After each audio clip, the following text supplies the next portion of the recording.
Hey everybody, Apprentice Alex here.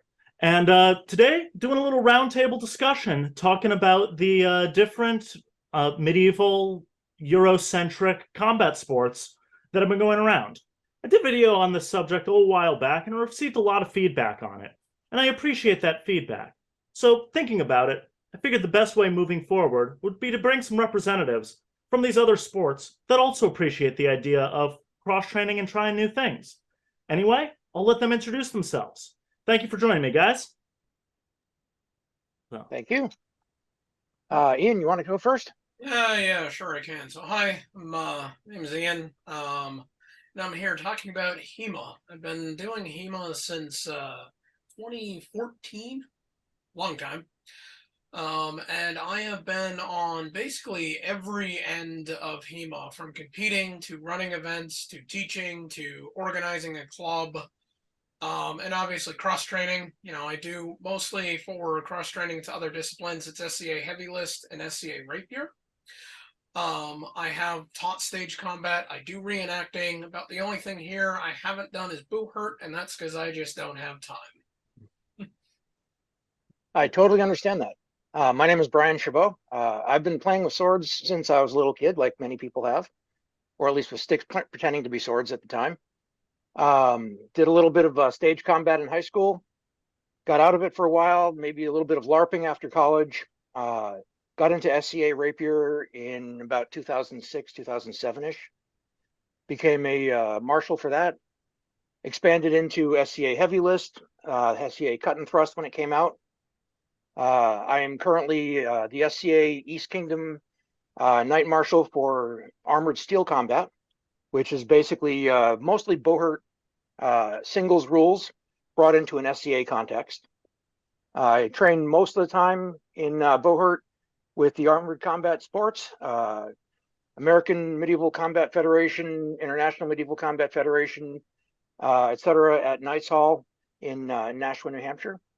And while I'm there, I'm teaching a by-the-book, or at least organizing a by-the-book workshop where we go through period manuals and we learn some of the original techniques, generally bordering into the HEMA territory without actually calling it HEMA.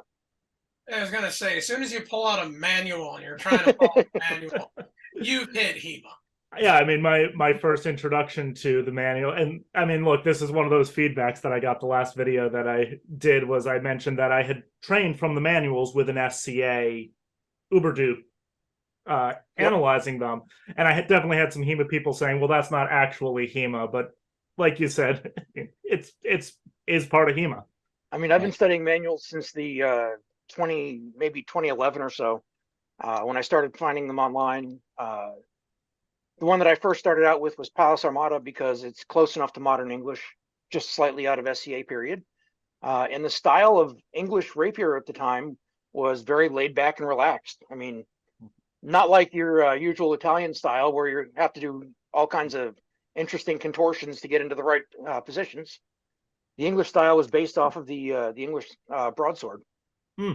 That makes a lot of sense given what was available.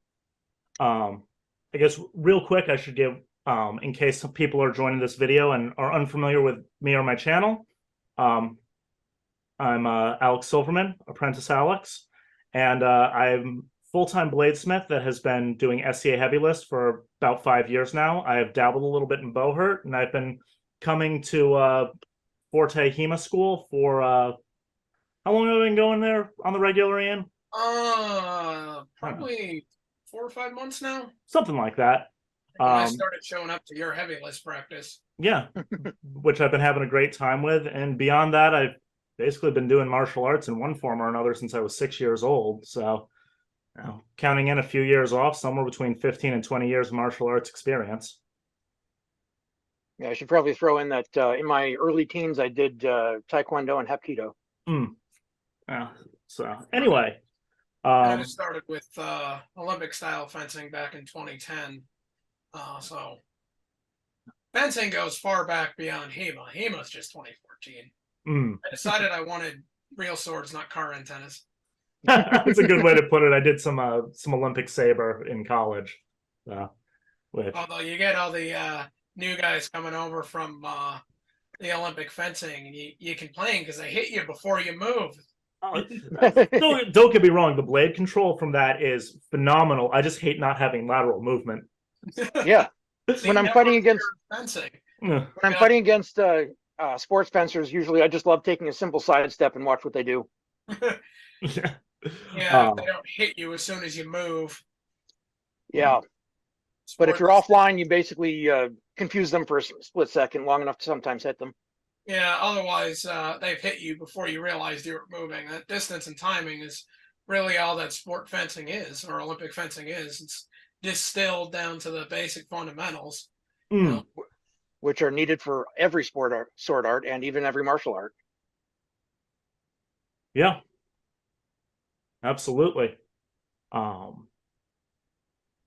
So I guess the next place to go. Why don't each of you go over? So Brian, your kind of primary sport here is Buhurt. Why don't you tell us a little bit about what makes, in your mind, what the coolest thing about Buhurt is? Like, give the sales pitch essentially. Okay, for me, the coolest part is the intensity. Okay. Buhurt is a very new sport, and it was designed to be a sport. Started out with a bunch of crazy Russians playing with swords about 15, almost 20 years ago. The Ukrainians said, "Hey, I want a piece of this," and it wasn't too long until it spread throughout Europe. The U.S. Fighters started their first team not too long after that, got their butts handed to them, and after that came back after some training and started actually getting gold medals.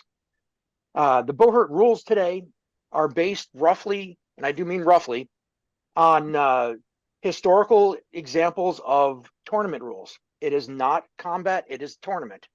It's made to be a sport. It's a reproduction of a sport, basically.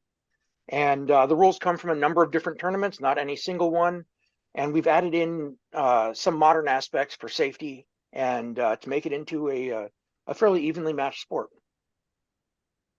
That's really cool. Why don't you elaborate just a little bit about that, just in case anyone who's less familiar here, and just give a brief explanation of how Buhurt works from a rules perspective. You mentioned basing it in historic and stuff.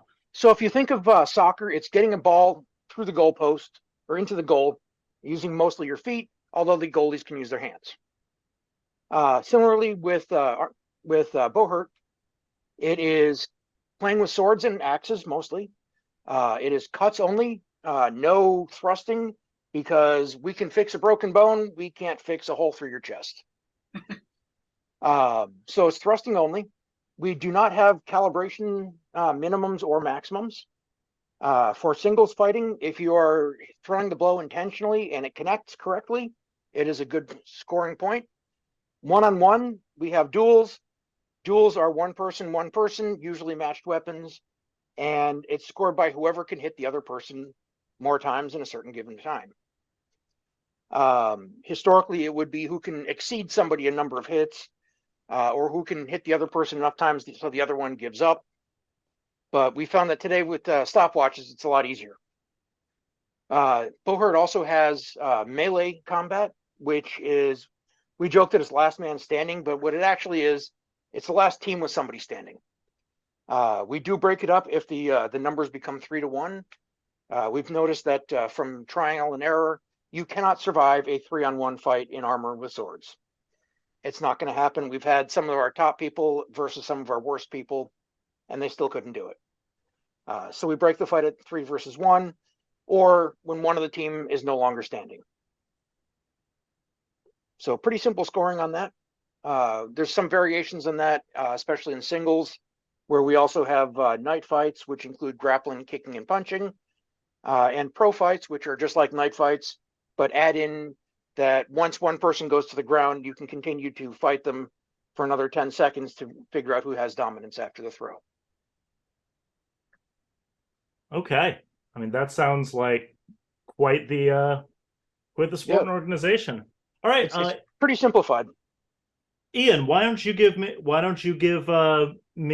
the equivalent thing for HEMA? Talk about some of the different formats and the kind of the roots of the game, the sport, and the modern context.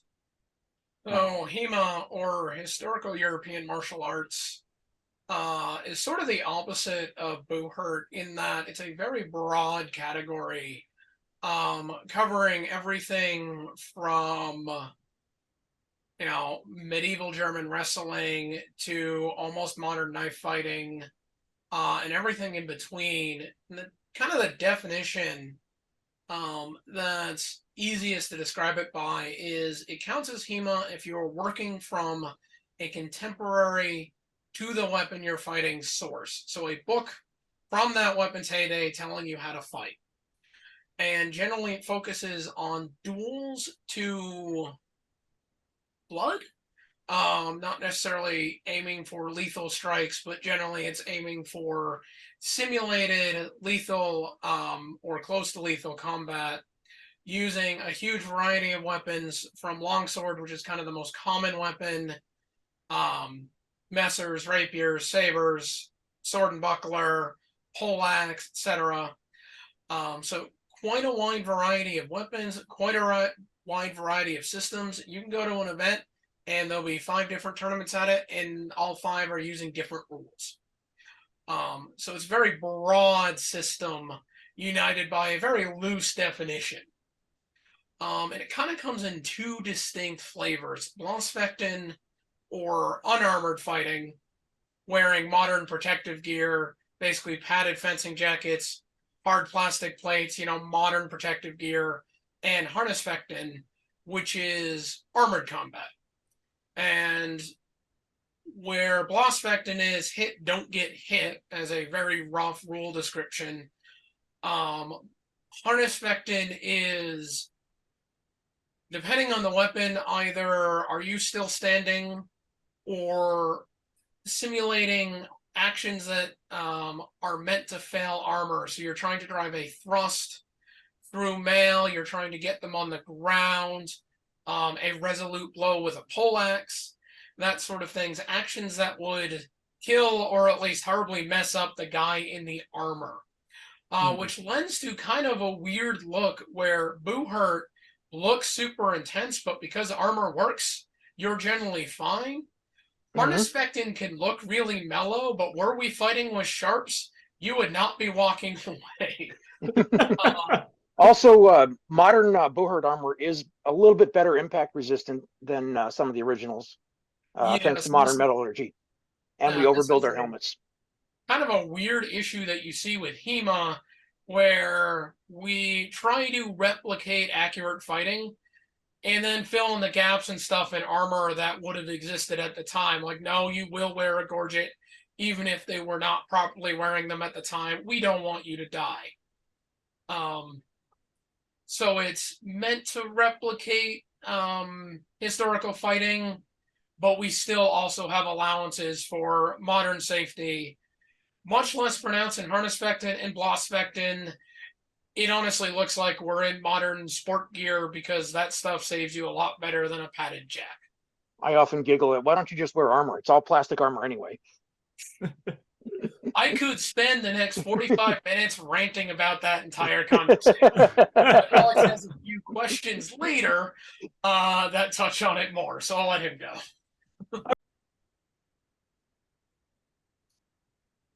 So SCA heavy list is, I guess, one of the first immediate difference with some of these other sports is we're using rattan weapons, which is a root that's used in a number of different martial arts as a weapon analog. We had a little duct tape to make it look slightly more weapon-like, but let's be honest, it's people with sticks. But we fight with there's a minimum threshold of force, a big variety in weapon forms that are allowed, and it is we refer to it as the battle is fought to the definitive blow. The definition of that is a little weird. We'll just leave it at, you get hit by a real good solid hit, you go good, and you walk out. We also do mass scale melees, anywhere from, like, we have the one-on-one duels up to our biggest event. You have 1,500 on 1,500 as a pretty regular turnout. Beyond that, because there isn't necessarily a playbook that we're playing from, the way some of these other games have. We have there is actually a book written on the development of heavy list as a martial art. Get into that later, but it is there's a lot of kind of labbing, a lot of different styles and forms that get kind of mashed together in sometimes fun and unexpected ways. And a huge variety of different armors that people use too. Anywhere from, you know, the minimum kit, which is a little bit more protection required than what you see in like the Bladesmith of HEMA, but not that much more. All the way up to like, you know, Buhurt style kits with really, you know, gorgeous 15th century Gothic plate. I think speaking about the armor, speaking of the armor, the difference in the three armored fighting styles, Harness-Vectin, Buhurt, and SCA, really reflect a very different barrier to entry. That's a real good price point. That's a real good subject to talk about. Why don't we go through what the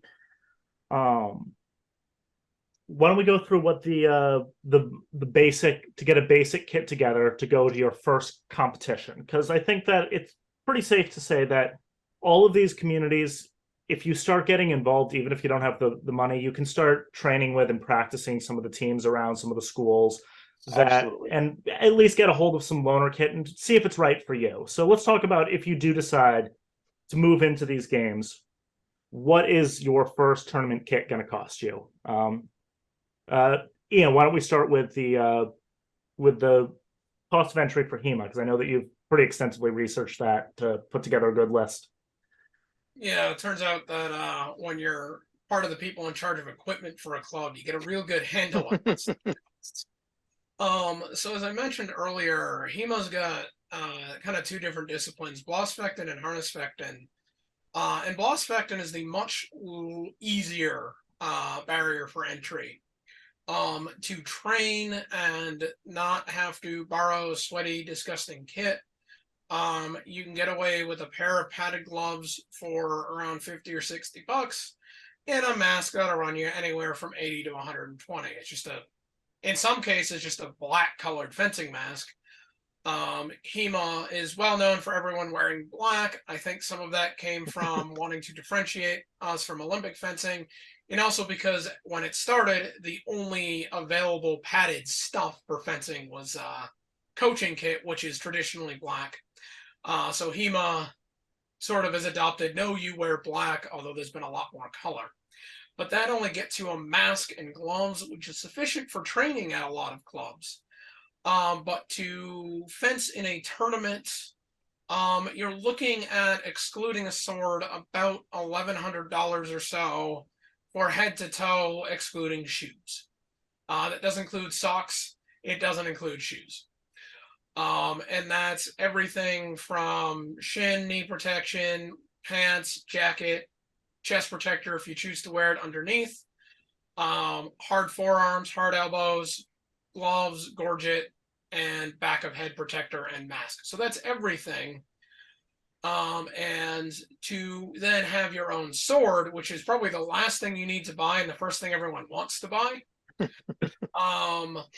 that will run you anywhere from 300 to the sky's the limit, although practically speaking, for a longsword, you're going to max out around 600, unless you're doing something super fancy and custom. One thing to note, and this is something hard for a lot of new HEMAists, is your weapon is a tool, and whether you spend $250 on it or $1,000 on it, at some point it's going to break. And at some point, you're doing a cost benefit of, do I repair this or buy something new? But that's Bladesmith. Harness-Vectin. So the two big requirements that make things a bit difficult to pull something off the rack for Harness-Vectin is, one, it has to be steel. Mild, spring, stainless, doesn't matter. It has to be steel. You can't be using titanium. You can't be using plastic, with the exception of hidden protections in case you have a gap in your armor that's historical. And your helmet generally cannot allow a blade to go in. We do allow thrusts, which means you need a helmet with perf plate in the oculars. You have a max size on any openings, which is around 1/4 inch by 1/2 inch. If I'm remembering my rules correctly, I just fill everything with perf plate so I don't have to care.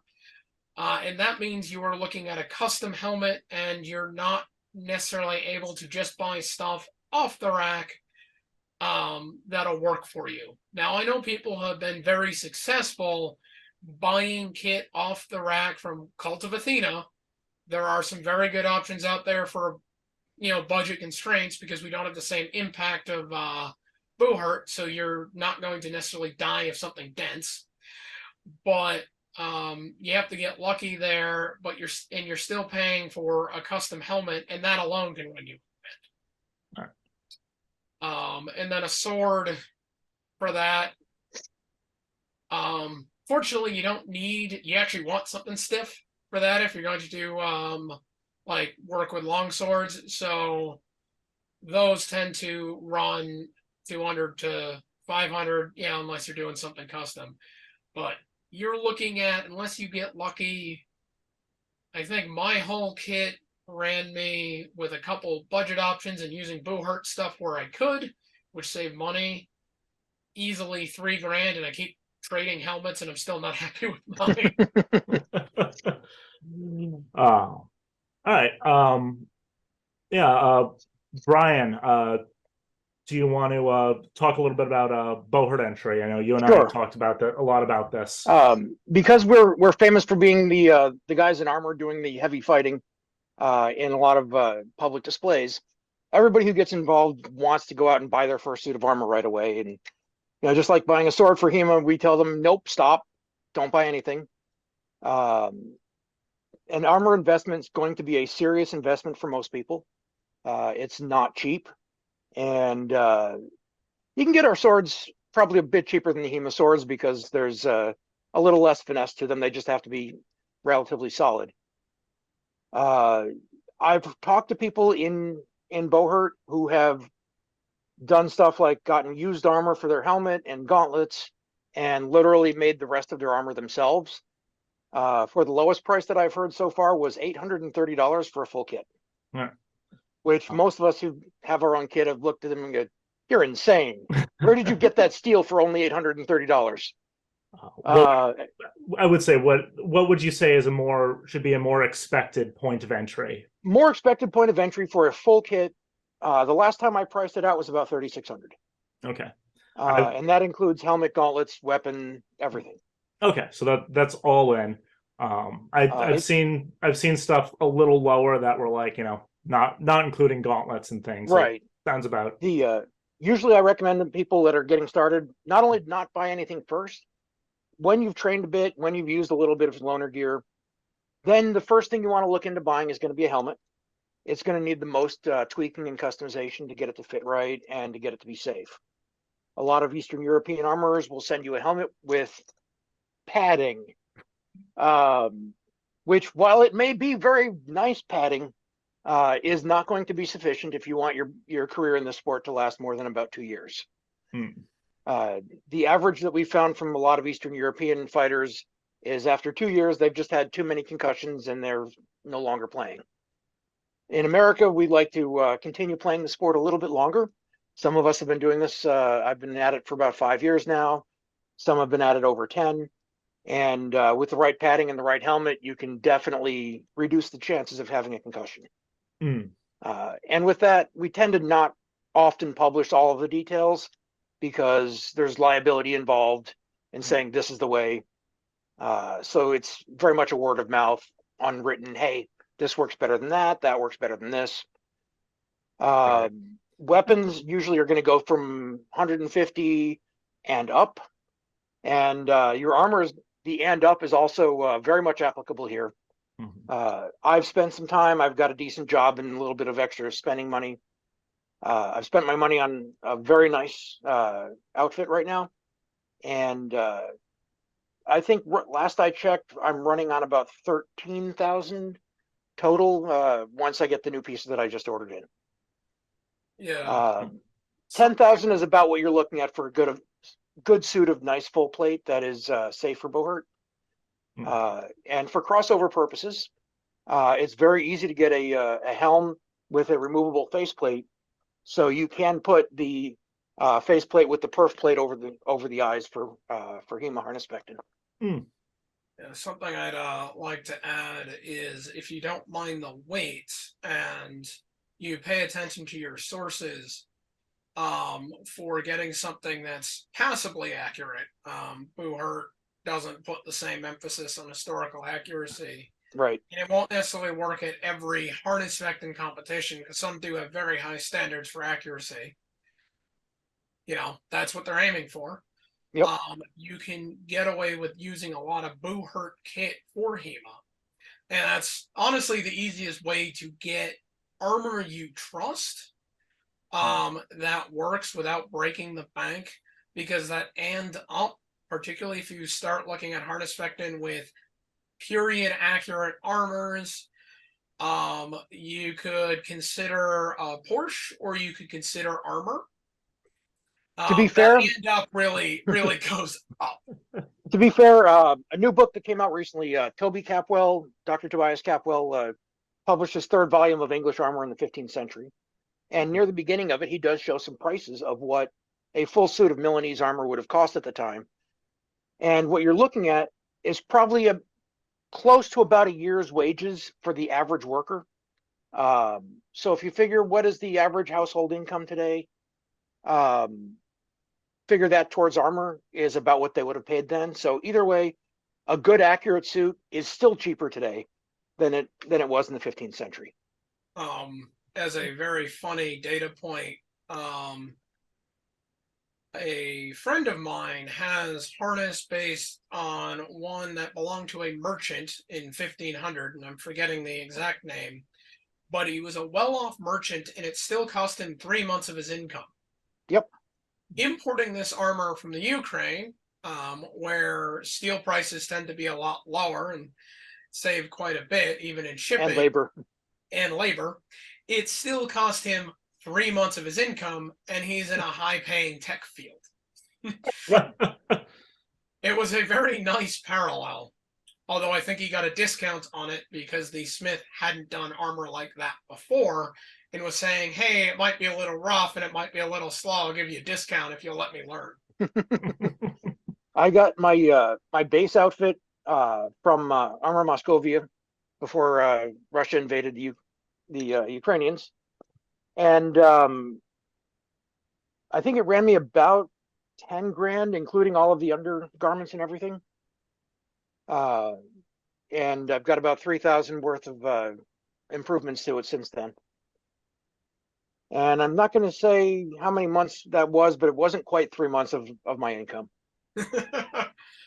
Yeah, I got away a little bit luckier with Andrei Gavaleski, and my main body defense is just basically off the rack Buhurt stuff.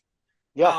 And I got it a couple of years ago before everything went to hell, and that was still with a helmet that I have since sold and replaced twice.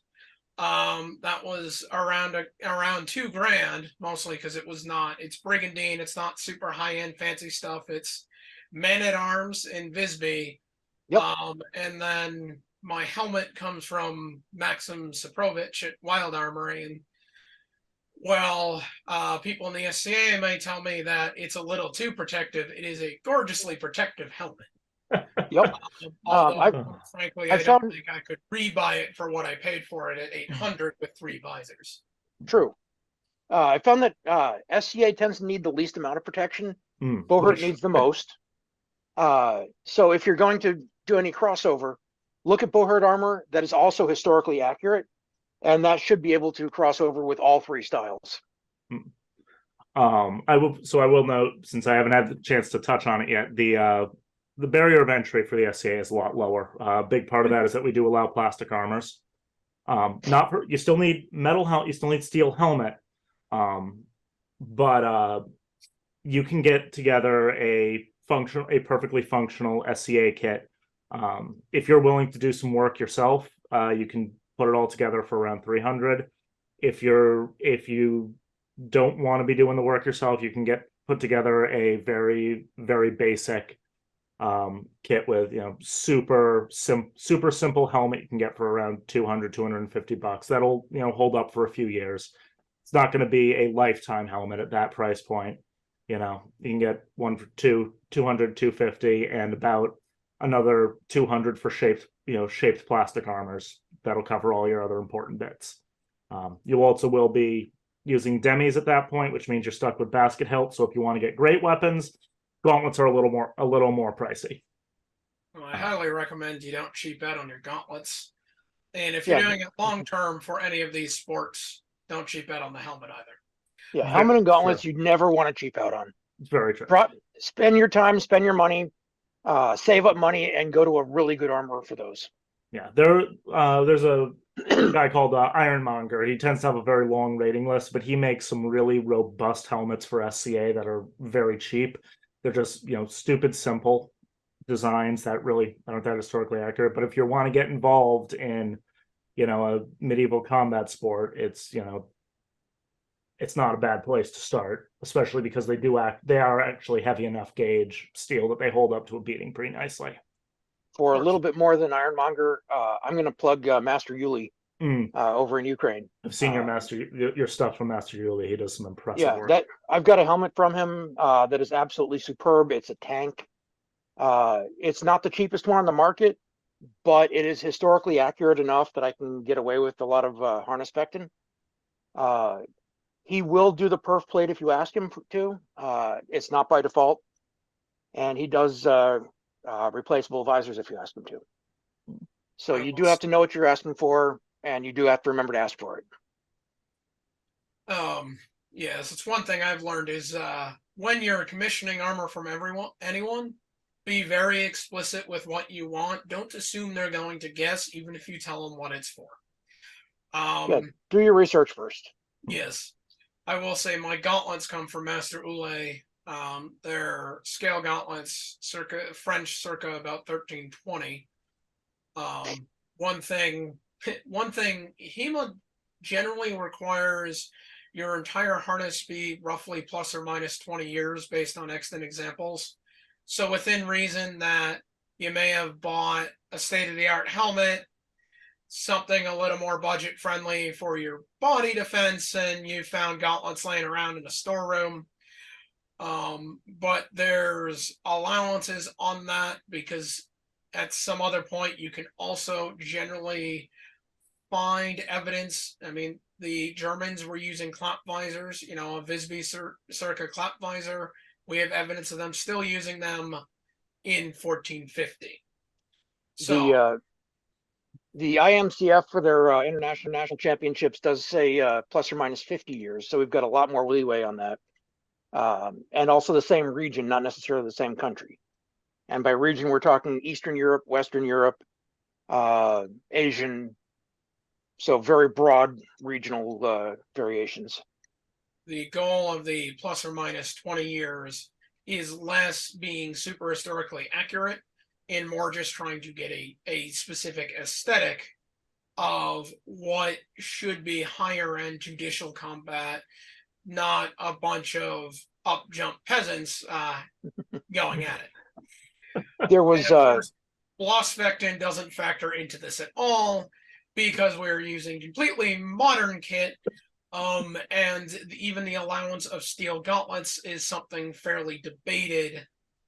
One of the nice parts is when you don't have the need for looking period, modern composite materials, plastics, and Kevlar type things, and all those fabrics make for lighter gauntlets that protect just as well. Something kind of funny, everyone thinks that steel protects amazingly, and it actually doesn't protect that much better than plastic, assuming the plastic is thick enough. You look at the SCA going out there with plastic, and it's not really that much different than Blossvectin HEMA kit. It may not be as well shaped, depending on who made it, but it's still equally protective and will stop wood, it'll stop steel, and weighs a lot less. Yeah. I had the opportunity to speak with a couple experts on a trip to England a couple weeks ago. And there's a great conversation about how cohesive was the armor that was actually worn historically. And of course, the next question is, well, by whom and where and when?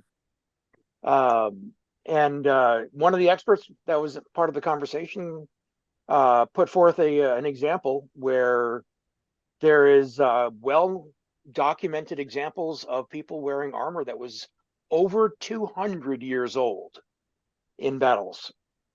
And so for historical accuracy, mix and match was common enough on the battlefield, but Ian, as you pointed out, for a high-end judicial duel, these are not the people who are mixing and matching. These are generally going to be people who can afford to have one outfit made for themselves, rather than using Grandpa's helmet, Uncle Joe's breastplate, and some custom gauntlets that Peter down the road just made last week. I mean, we have examples from Visby of shoes with just rough shaped plates kind of bolted to them, and there you go, sabatons. Yep. They unearthed a coat of plates from Williamsburg, Virginia, I believe it was, where the plates were reused from who knows how old other coats of plates. And they realized that these are actually plates from other coats of plates, just smaller plates as time went by. I mean, this is one of those things that, you know, there's a lot of mystique around. I did a whole video talking about the mystique of swords and why swords have become so romanticized over time, and it's because they were, generally speaking, higher class weapons, as a big part of that. But I mean, really, if you went back in time, survived at least. Yeah, the ones yes. I mean, steel was a precious resource through. So you know, if you can come up with something that uses a lot less steel that's just as effective. But if you went back in time and showed an armor how to synthesize plastics, you think they wouldn't be armoring their infantry with polymers instead of metals? Like, a great example of that is if you look at armor from the 14th century, large coats of plates from the 14th century versus the plate armors from the 15th century. The metallurgy and the differences between them is striking. Looking at them in the museum, you'll see that the plates in the coat of plates are actually not even steel, they're iron. Because steel, very few people knew how to make it. It was extremely expensive. Sure. By the 15th century, it's a little more common. You can make plates out of it. By the end of the 15th century, not only can you make plates, you can make larger plates, and you can also temper it to a spring temper. And that's how you're able to do things like Zweihand or two-handed swords, and eventually rapiers. And as a final note, too, on people who may be wanting to actually have, regardless of their game, some degree of accuracy, but the money's not there. Something we have very few examples of, but was probably the most common armor available, is what's known as munitions grade armor. And Toby Capwell, who I think we've plugged like 18 times already, has done some really amazing lectures on this, showing salads and the different finishing available. And your rough from the forge iron bucket on your head, perfectly reasonable for someone not of the same status to be going out there in gorgeous gilt plate with all the engraving and looking like a peacock. Your line infantry, especially in the places where you expected to provide your own equipment, you're not going to be in something super pretty.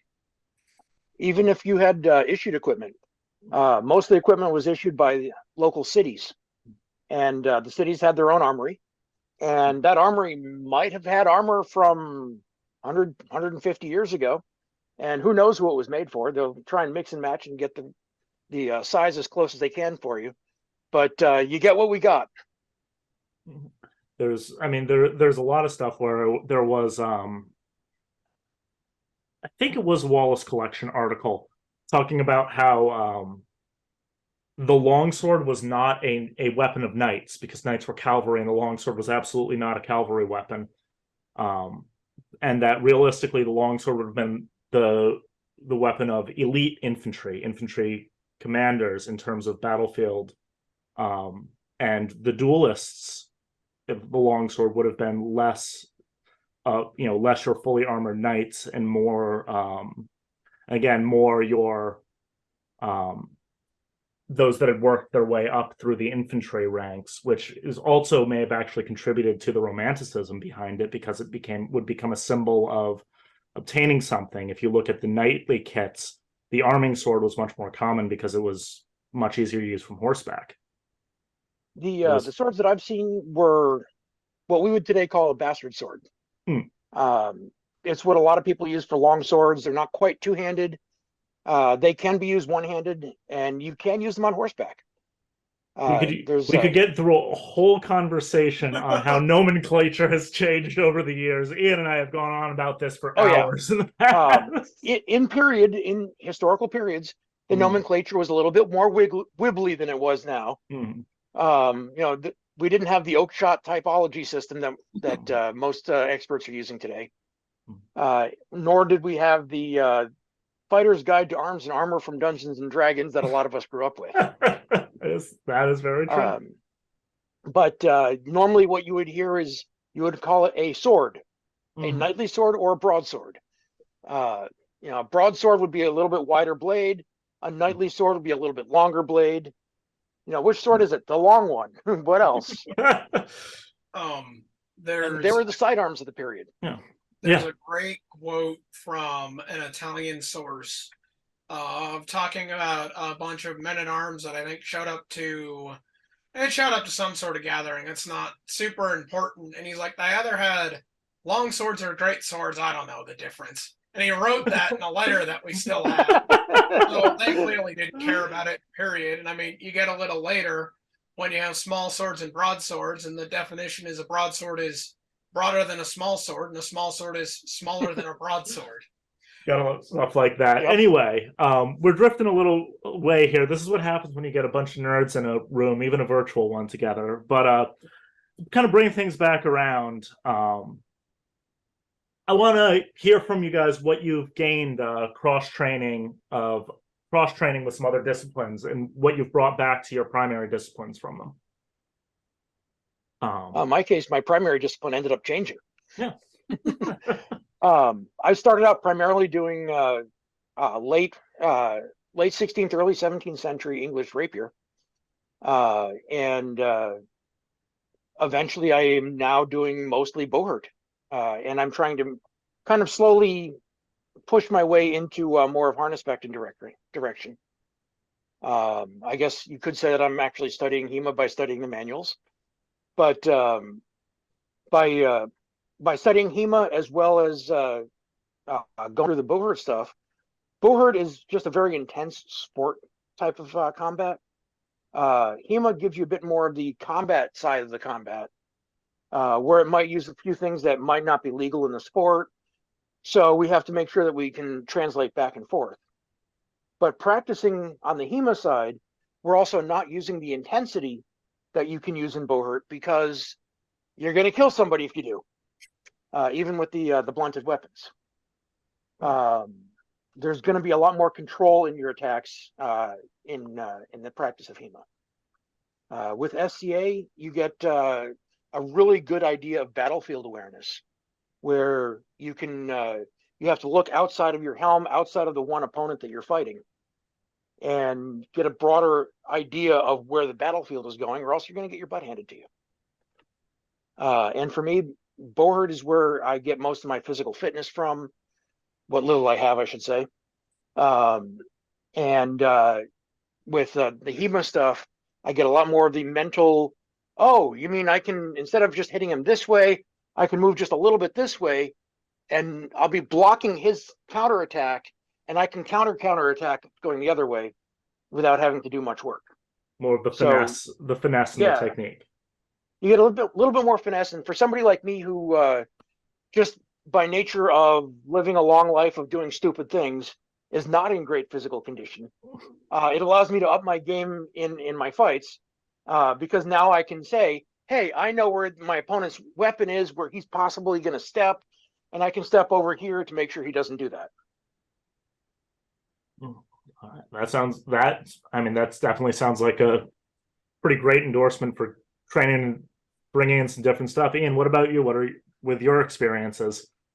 So I find for SCA rapier and HEMA with the different, a difference in calibration, yes.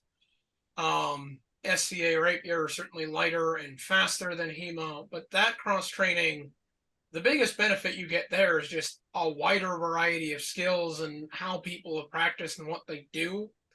So there's a lot of parallels there, and I found a lot of people, and I know quite a few more Skadians than HEMA is, just because I'm more exposed to HEMA, so I get the Skadian showing up and go, "Oh, hey, you're a Skadian."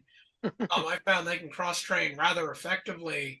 For heavy list, which I originally got back to, I've tried a number of years to get into it more deeply, and life just keeps getting in the way. But I got into it again last year for the goal of physical fitness, and I found it's a different way to think about fights, because from a HEMA perspective, heavy listers fight weird, and I've been told I fight weird. Some of it comes from a lot of Lost Vectin experience and just like expecting wood to behave like steel. And some of it comes from trusting my armor, which technically doesn't apply in the SCA. But you had a great when we were talking about getting this video together, you had a great quote about the difference between the disciplines, the thing everyone forgets. It was Buhurt forgets thrust exists. The SCA forgets armor exists, and Harness Vectin forgets fun exists. But for heavy list, it's the variety in people who just approach a fight very differently, who approach a combat sport very differently. HEMA may have a wide variety of rules, but it's still taught in a much more pedagogical, much more looks like Olympic fencing and how it teaches sense. And while my club, Forte Swordplay, is certainly one of the less structured clubs out there, it's still a lot more structured than any heavy list practice I've gone to, where my very first one, they gave me a helmet, threw me in some plastic, gave me a bat, and said, "Have fun. Go hit these guys." And that sort of very organic approach to teaching can lead to you can't just expect people to do what the manuals say, because they ain't gonna do them, because they don't know what the manual is. The other thing is, in some ways, it teaches you just to have fun with things. HEMA can get wrapped up a lot in the historical accuracy and are we following the manuals? How much trust the manuals? Are we deviating too far? Is this what they mean? I mean, a HEMA pastime is, 5 guys standing around arguing over a single paragraph. Your entire practice will be a paragraph in the book. And hey, that's what we've been doing for our workshops. And the SCA is very much, dude, just hit me. Yeah, it's a playground. I will say the little bit of Buhurt that I've done. Brian, we definitely need to get together. I want to do some more stuff with that. I want to come on down. Yeah.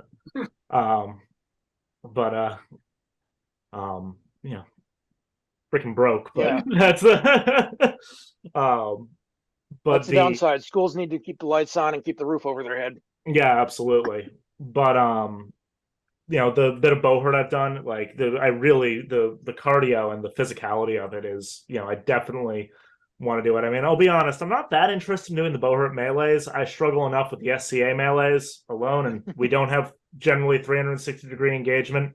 I have some weird vision stuff, so having the idea of being smacked in the back of the head is not super appealing to me if I can't see where it's coming from. But that's besides the point. Fair But enough.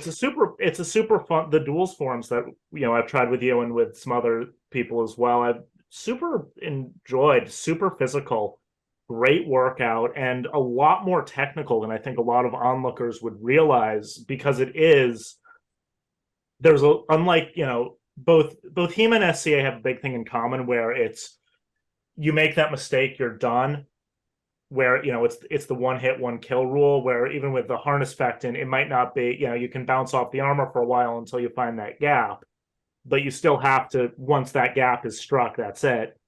The Buhurt is a little different, where it's like, okay, how do I turn this You keep hitting your opponent until somebody tells you to stop. Yeah, you keep hitting them, but if you're literally just both hitting at the same time, it's just going to be a draw every time, and you need to figure out how to minimize the number of times you're hit and maximize the amount of times you're hitting, and that can be really technical. And I mean, from the training with the HEMA stuff, there's definitely there's an academic approach that I really appreciate, and I've definitely brought stuff back to the SCA with, and some of it is funny because I've had a couple of knights go up to me and go like, "Oh, I'm gonna steal that shot that you used there," and I'd be like, "Oh, that's just straight out of the HEMA manuals." So, a funny thing between HEMA and Buhurt, a lot of the top Buhurt fighters will critique their own videos from their fights after each fight. And what I see a lot of is HEMA spends a lot of time teaching you how to do very intricate moves ahead of time, and Buhurt teaches you a lot of how to critique the intricate moves that you didn't do when you did that in the past. So it's like one's looking to prepare you for the fight, the other one's looking to debrief you from the fight, and I think by cross training you can get both of that. That's an interesting look at training methodology for sure. I do think that one of the things that, like, as a Scadian primary, it's, with Ian talking about kind of the fun side of it, is the SCA really is a fascinating laboratory. Because it is like okay, we're focusing on weapons. These are valid target zones. These are not. Minimum threshold of force. Go have fun. I mean, where else are you going to find a tournament where you could have a practitioner of Miyamoto Musashi's Niten Ryu style of Kenjutsu who trained in Japan, a former minor league hockey player who flipped his stick upside down, pulled the blade off, and called it a pole arm, a devout student of Paul's Hector Meyer, a guy who spent a decade in his backyard perfecting 3 shots, and just a boffer larper who liked to hit really hard. Well, I just listed off 5 champions in the SCA that I can tell you who they are, so all of those clearly have some valid points. I feel like if you're breaking in someone else to discuss this with, we need a hockey player who cross-trained into the... I'll have to get in touch with Antoine then. For what it's worth, great at Scadians. It's kind of interesting. A lot of the SCA East Kingdom fighting style for heavy list actually comes from boxing. There's definitely, I mean, I have some background in boxing, and it is funny because you'd think that having some boxing background, I'd pick up like a 2-sword style. Like, no, great weapon was always what came more naturally to me. And I've talked to other people with boxing backgrounds, and I only know one guy two guys with with any kind of boxing backgrounds that specialize in the 2-sword styles, and of those 2, only one of them found it the natural extension of his boxing technique. The other one actually pulled from combined Miyamoto Musashi's Niten Ryu, which he did train at the original school in Japan for a time. He combined that with Muay Thai. Because he found that throwing a shot with a sword is more akin to throwing an elbow shot than a punch. Yeah, that's fair. Because it's the rotary motion as opposed to the linear. My next door neighbor is a professional boxer, and he thinks we're all crazy for playing with swords. That's something that the SCA also does, is with that minimum force threshold. HEMA, what's considered valid varies to some degree. The main, the kind of consistent themes are you have to hit with the edge, and you have to hit with some level of intent. The zeitgeist, to use that word and make everyone hate me, has drifted from cutting arcs, and you need a minimum arc to a minimum force to now it's just with intent. But without that force threshold, something that can be lacking without another way to train it is body mechanics. And you'll get a lot of interesting injuries in HEMA with newer fighters because their body mechanics are not where they should be, particularly if they come from more of a physical labor or just an overall athletic background. Turns out you can muscle a lot of things and fight fairly well until your body catches up that you've been doing that for too long. You can see that in Buhurt also.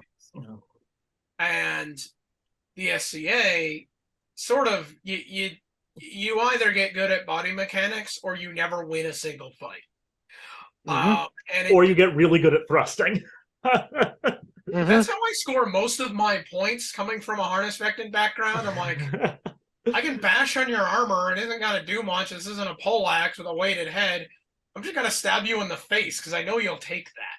Yeah, that's there are fighters who are just like there are fighters out there, especially some of the smaller fighters out there, who even with good body mechanics are like barely hitting the thresholds. So it's like, okay, what am I going to do? All right, I'm just going to base my entire style on getting my sword in your face. In Buhurt melees, really good. A lot of people realize that you need body mechanics to use your weapons effectively in a melee. I've watched a lot. Less so in a duel. You know, it has to be with intent in a duel, and it has to be edge on in a duel. In SCA steel fighting, which is based roughly on Buhurt, it has to have 3 joints in motion. Any 3, you know, wrist, elbow, shoulder, wrist, shoulder, hips, whatever. It needs to have 3 joints in motion. But in Buhurt melee, you got to swing pretty hard to get somebody's attention.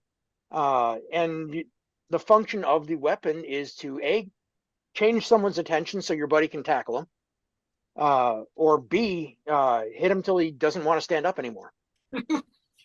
And literally that is a lot of power you got to put into some of these hits. It is something to see the difference between kind of some of the mid-tier Buhurt versus the really high-tier stuff, because I see it a lot with the mid-tier stuff that there's a lot of really big guys who some of them are very good at grappling, and some of them just go, well, I'm big, I have axe, I hit hard, and it's like, well, I've worn some of the Buhurt armor, and it's like it takes a considerable amount to feel it, let alone feel it hard, unless you're targeting gap shots, which I know is a whole nother question, conversation. But there are places even with the armor that you can target that aren't quite gaps, but the person will notice it a lot more. Yeah, overlap points on plates and whatnot. You can grab a good headshot. And make them turn towards you like, what the heck just hit me? Which is just enough for them to get tackled by somebody else.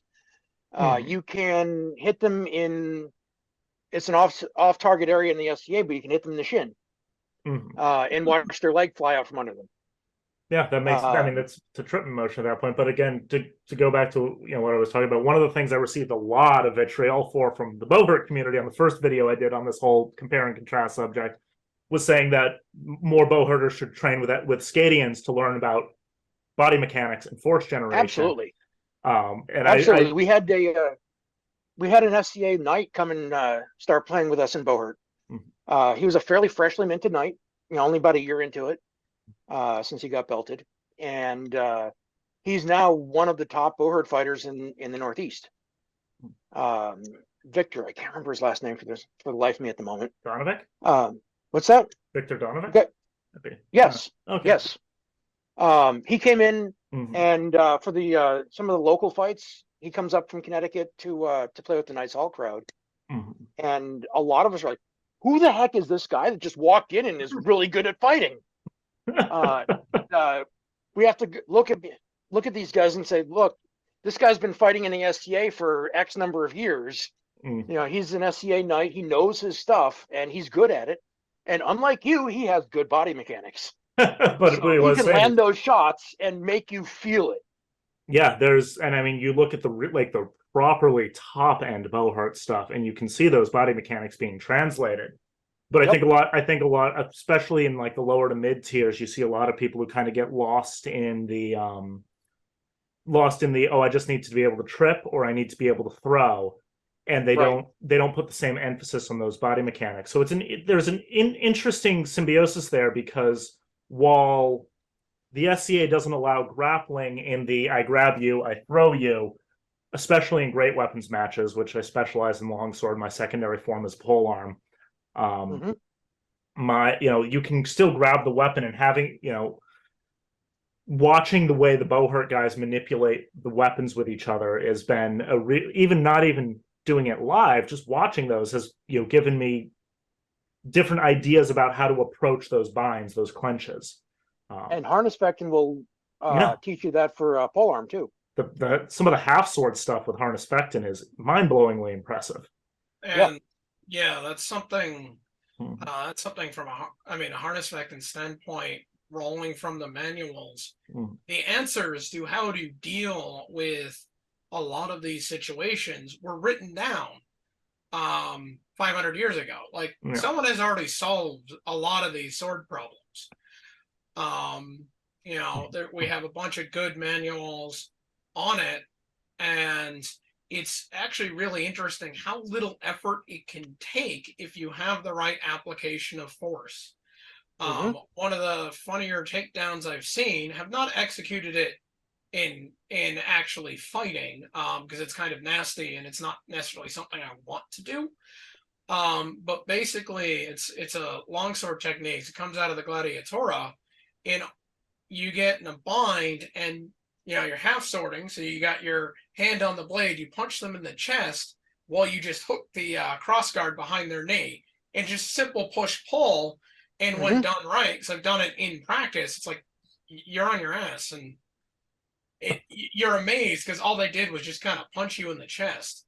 Huh. Um, there's a lot of very good techniques written in these manuals, and you don't have to learn them yourself. You can cheat and find someone else's study notes on how they fought in combat.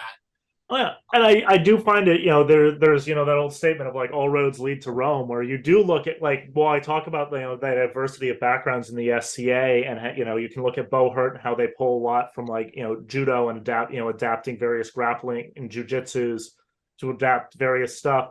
But the number of people who are just there for the sport and don't really look at it through the historical lens, like we might, um, they come to the same conclusions that are in these manuals more often than not. Oh yeah. And I really do think that a lot, there's a lot of stuff out there that it's like the entire reason it's not in the manual isn't because it wasn't used, but because it was like it might have been too basic to like write down, like a SCA staple and also a Buhurt staple, the flat snap, just that simple onside Yeah, your cut to wrap the side of shot. the head, not the wrap shot, the flat snap.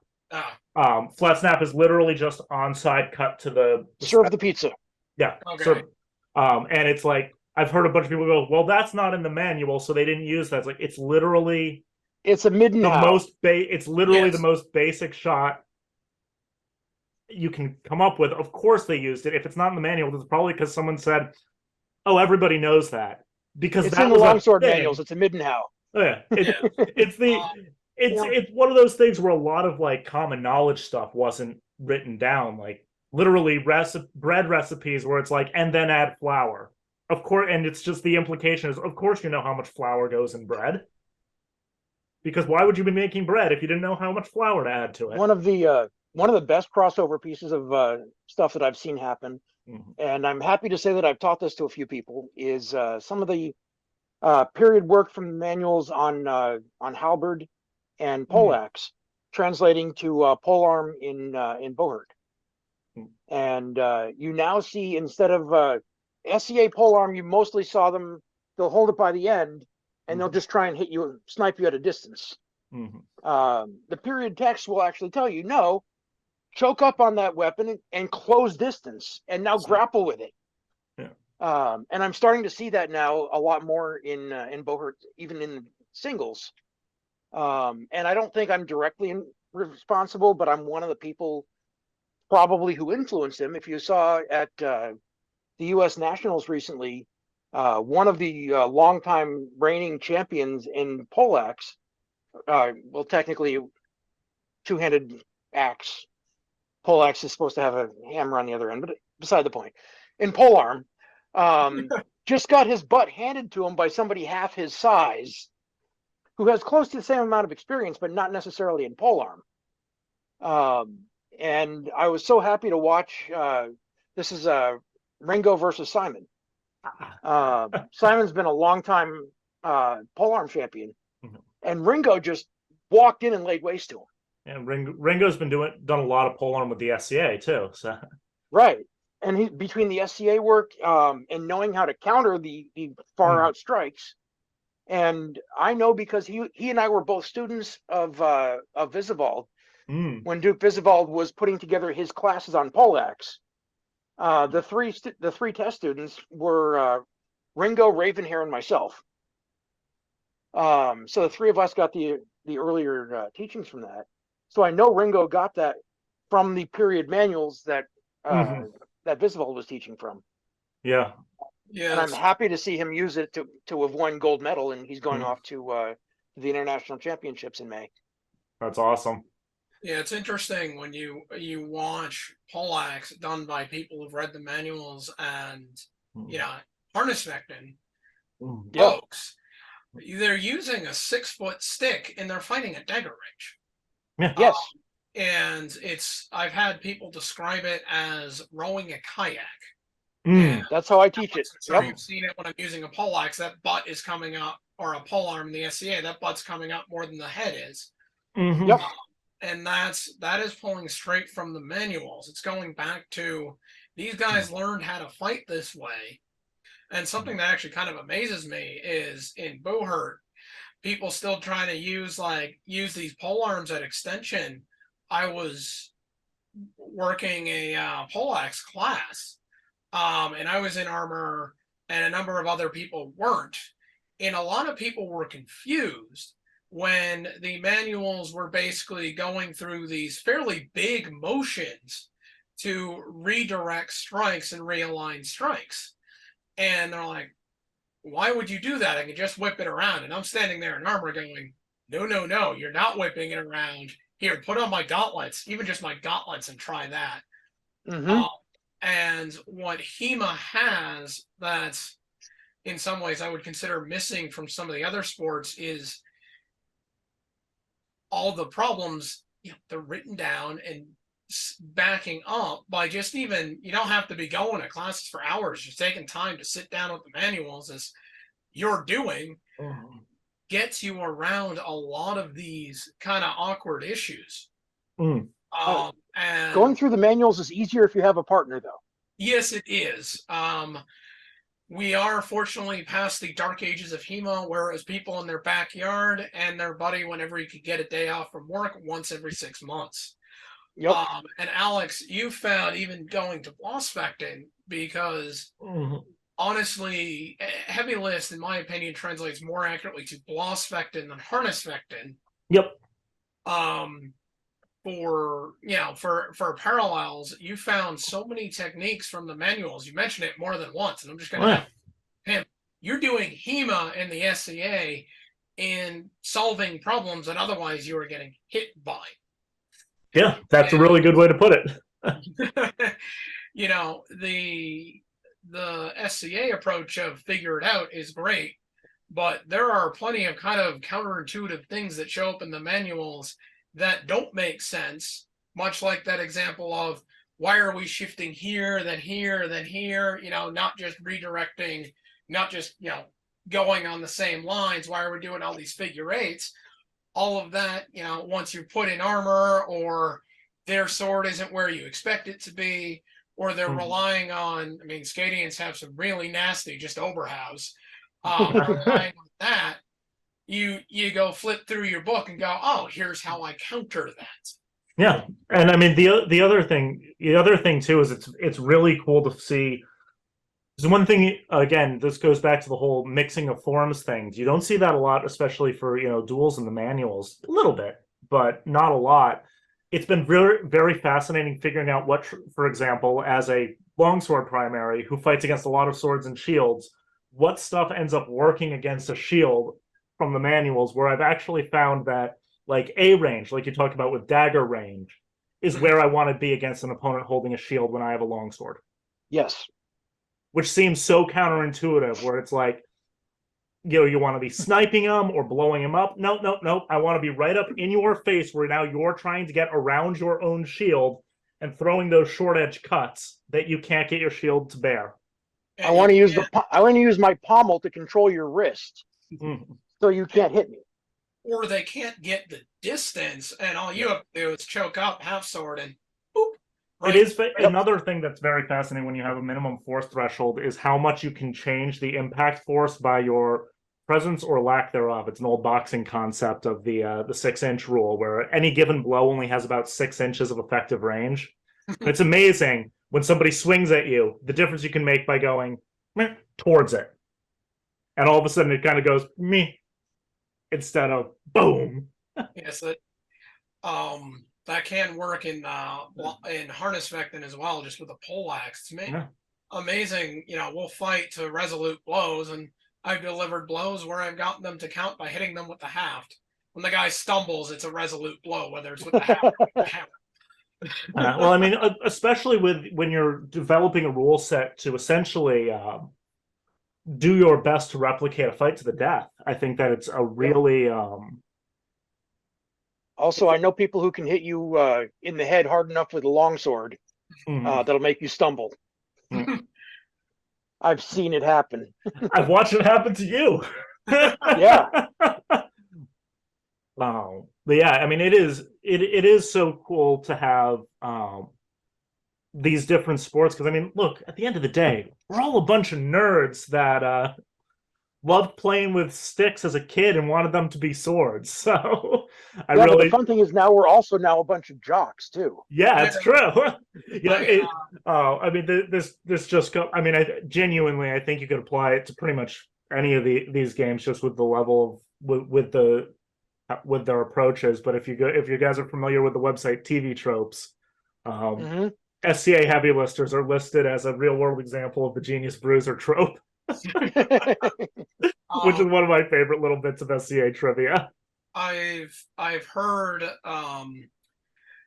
Olympic fixers described as nerds who thinks they're jocks, and HEMAists as jocks who think they're nerds.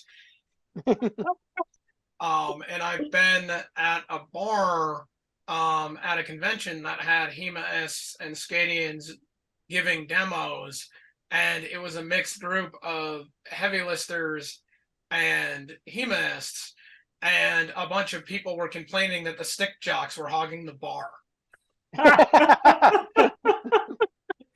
I like to describe the Knights Hall and actually most other Buhurt training facilities as basically gym class for nerds.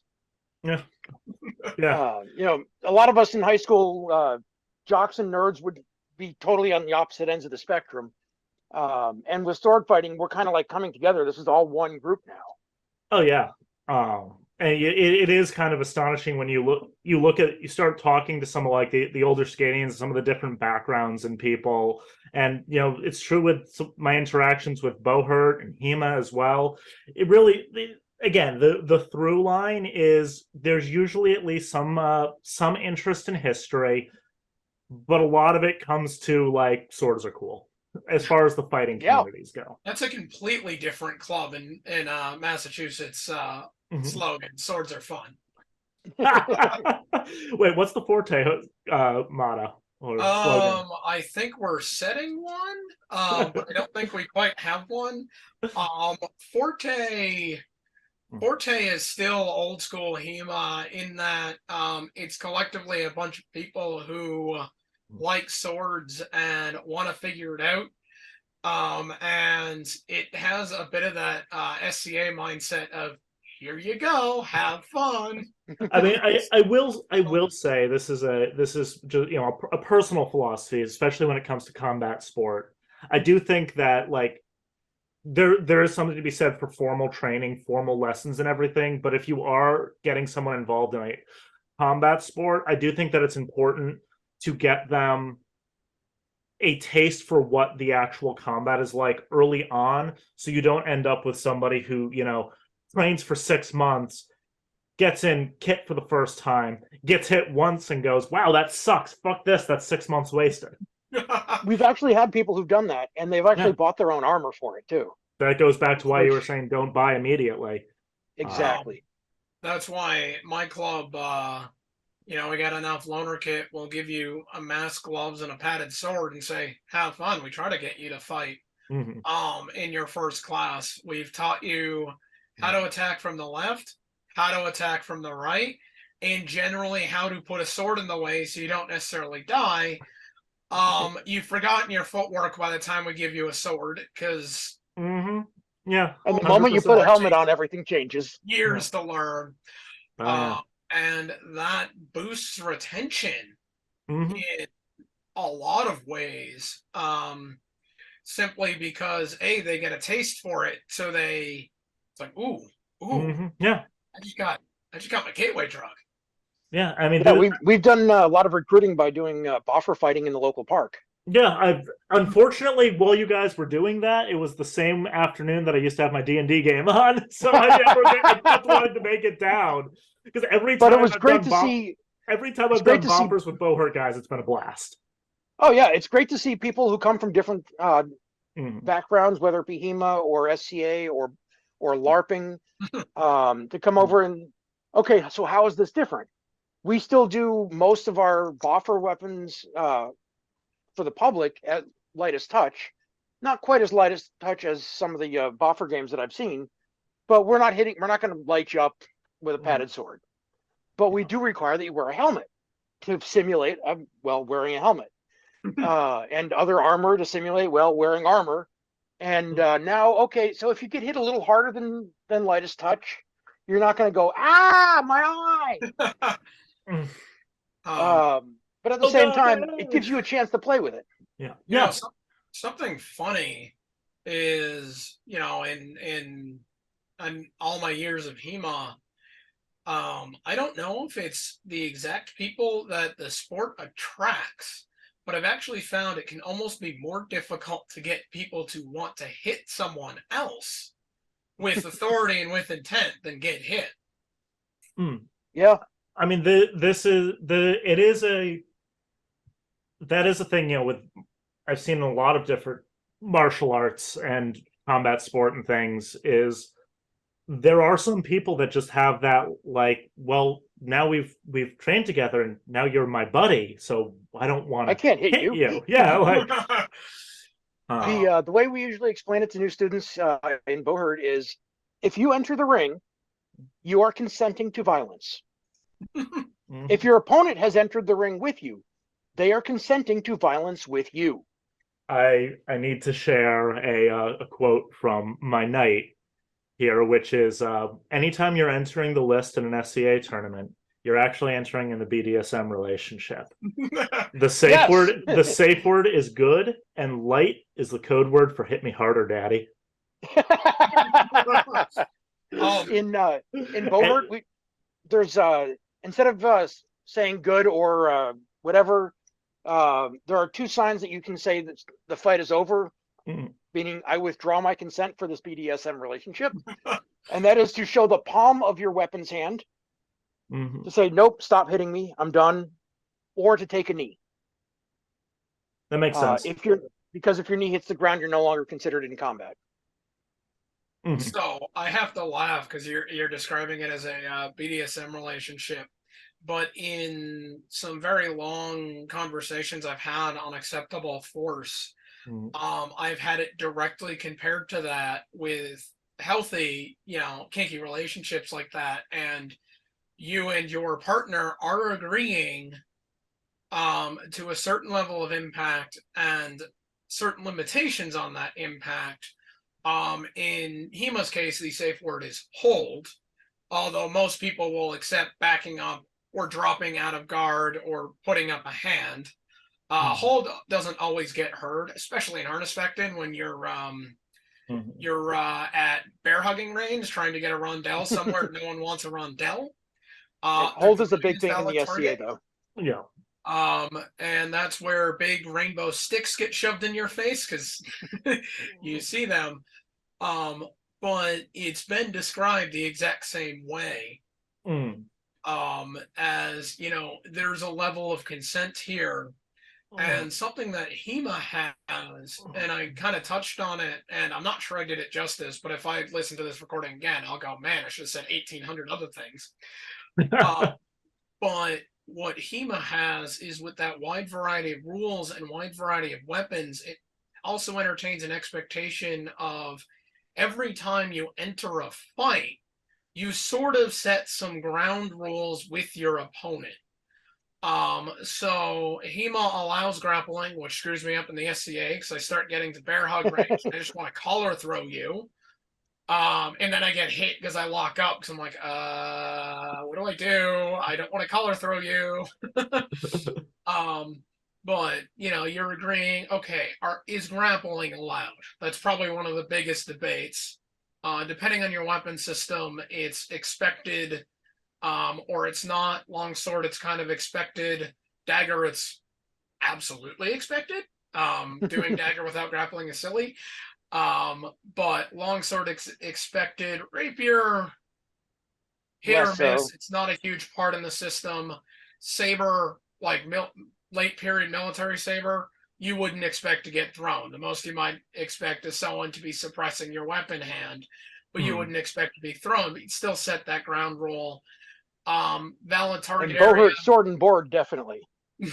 Yeah. Valid target area, by default is everywhere minus the back of the head, and there's a gentleman's agreement to avoid the groin. But if someone's not wearing shins, not wearing knees, you might agree, hey, don't hit me below don't hit me below the waist, because thigh shot, you get the distance wrong, turns into a knee shot, so you aim for the waist.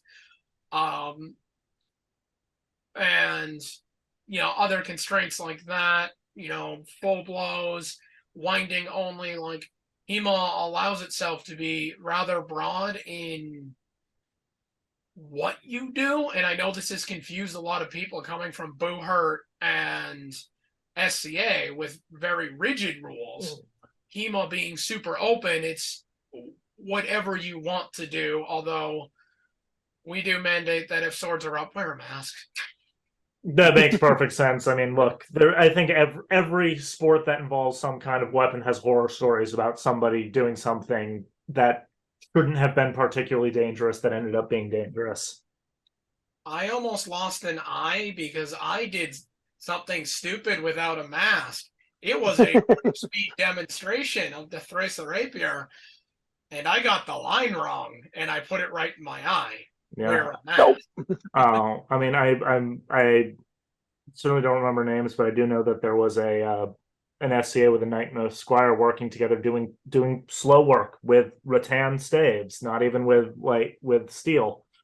Doing slow work together, and they might have picked up a little bit too much speed while doing the slow work. They might have, that something might have gone wrong with an angle, but it ended up with one of them having their eye crushed, and they weren't able to save it. Head and hand protection are mandatory. I will note, however, having said that even after all of that, both of them went on to become multiple-time royal peers, and they were. You just only approached that one guy from the left, not the right.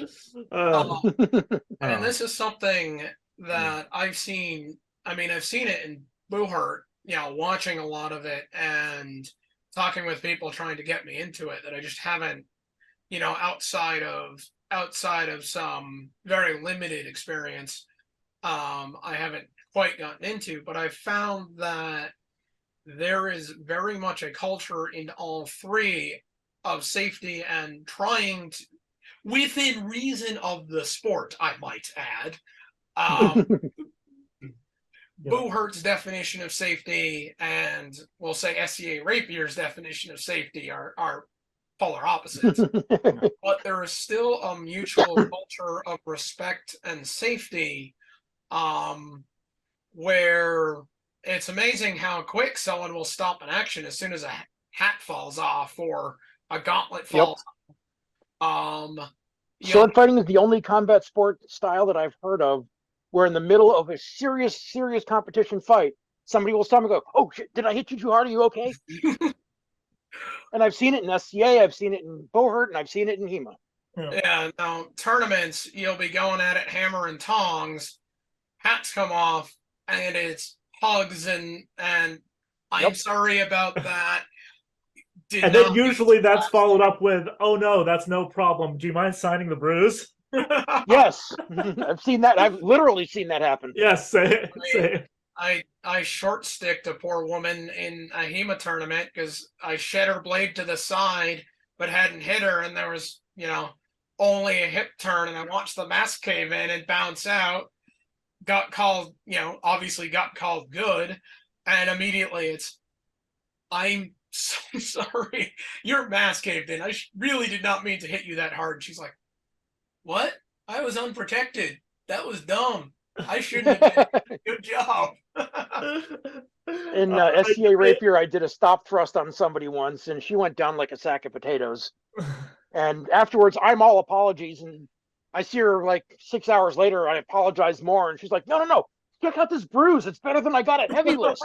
I mean, well, how about at your practice? I jacked, I don't remember his name, but I jacked some barbarian, Viking looking dude right in the face with a polearm shot, and he went right down, and it was, well, I was horrified, and everyone was laughing at me because they knew he was a drama queen. Was that Halfdan? No, it wasn't Halfdan. Trying to think who it was. Gimli looking guy. What was that? He looked like Gimli with black hair. Sigurd. Yeah, sure. Yeah, Bish. Yeah, I'm pretty sure that's who it was. Yeah. But for all three, that culture is very prevalent. Yeah, I think that's a really valid point to bring up. And you don't see that in boxing or wrestling. It's hard for me not to yell hold. I was watching a Buhurt demonstration and a guy lost his helmet, and I started to yell hold before one of the people on the side was throwing a shield over his head before he could find his helmet and get out of the way. Yeah. But it's kind of funny. You can always spot the people just watching a demonstration. Something bad will happen, and you'll have 4 people in the crowd yelling hold. At a demonstration they have no part of. Beer in one hand at a Ren fair. Nearly spilling the beer, yelling hold, trying to stop someone from getting hit because they lost a glove or something. Yep. Yeah. And like I said about the shield, I've seen people literally step in front of weapons to stop somebody from getting hit because they lost a helmet or an armor failure happened or something. You know what the culture actually reminds me of is like going to death metal shows and in the mosh pit where it's everybody with thrashing around, beating on each other. It's a lot of the same people. And then but then somebody will get knocked to the ground and immediately 5 big beefy dudes picking them back up, making sure they're okay. And then when they're okay, throwing them back into the pit. Funny story. I went to Ireland for a Buhurt international tournament back in September. And then a few months ago, I got to see Sabaton in concert. And in the middle of the mosh pit, I get a guy coming up to me, "Brian!" It's one of the Americans that I met in Ireland at the Buhurt competition. Literally ran into him in a mosh pit. That's awesome. So when you say it's like that, it's not just like that, it's literally the same people. Yeah, it color me surprised that people that listen to Sabaton also like putting on armor and playing with swords. History, metal, violence. I mean... Oh. All right, guys. We have been going for actually a lot longer than I had originally intended here. So you've got plenty of video to cut down. Oh, yeah. I'm going to try to keep as much of it as possible because I think we covered a lot of great stuff here. But I think we only hit about half your bullet points. I mean, yeah, that's true. But I mean, hey, that leaves us open for doing another one of these because personally, I had a great time here, and I always love talking about this stuff. Hell, maybe we'll do it in person and get a couple of cameras and you can edit back Yeah, and forth. actually, honestly, doing a little, like, if we could get a time when all three of us to get together and do a little, like, demonstration of the different forms and stuff, that was Actually, like, Great Northeastern. I might be vending a different event that weekend. We'll see. Ah. I might Oh. be doing my reenactment stuff that weekend. This is what event's problem, going on? everybody. But before What we reenactment event? If my group's at Main Ren, it may be that weekend or it may be the weekend after. Main Ren's the weekend after. I'm vending both weekends of Main Ren, so that's the one. I'm fighting both weekends of Main Ren. Oh, okay. So if there's going Viking at least one of the weekends at Main Ren, so yeah. Nice. I will be in full plate. I should have by then fairly accurate full Vendel kit. So let's If you see want if to do lighter armor some saves my historical butt. sparring. All right. So, last thing before we head out, I want everybody here to take literally 30 seconds to pitch your game to a member of these other sports and what you want, how you get them to come to one of your practices. Ian, you go first. So, are you tired of people always beating you with something that seems really simple, but you just don't have the answer? And you really wish you knew what to do when things got really confusing? There's a book for that. We'll show it to you. Love it. Brian, go ahead. So you've read the books, you've seen the movies, but do you want to know what it's like to really compete? Do you want to know how it's like to win and lose and then go hug each other and have some beers afterwards? Serious competition, serious chaos. Put your all into it. You don't have to hold back. Buhurt's what you want. Have you ever, and now for mine, have you ever wanted to combine a great living laboratory of a combat sport, letting you try lots of different ideas, philosophies, and techniques all in one place without restrictions to a singular source or group of sources, and also combine it with a Ren Fair and add just a dash of LARP? Then you should come and check out the SCA. Actually, that's one of the things I love about the SCA is that you can do more than just fight. Yeah, absolutely. So Which, much more. like, with this talk, we're really focusing on the combat sport element of it. But I do believe that that a big part of the selling point of the SCA is that it goes beyond just being a combat sport. Anyway, thank you guys so much for joining me today. And this was fun. so if since this was a good time, maybe we'll chat more. Maybe we'll get together in person at some times. Maybe we'll get some swords involved next time. Yes. Hey guys, Apprentice Alex here. I just want to say thank you so much for watching this video. This roundtable discussion was really fun to do. Love chatting with some buddies of mine and everything. And as usual, like, comment, subscribe to the channel. Sorry my voice is starting to give out recording this part. Fighting a little bit of a cold here. Just garden variety head cold. But it, still a thing. Anyway, like, comment, subscribe. Let us know what you thought. If you have any opinions on the subject at hand, let us know. And if you want to support the shop and channel, there's a link tree in the description below. I'll also put the link for the websites to both the Knights Hall, where Brian teaches and trains in Buhurt, and the Forte Swordplay, where Ian and I do HEMA together. Anyway, thank you so much for watching. Until next time.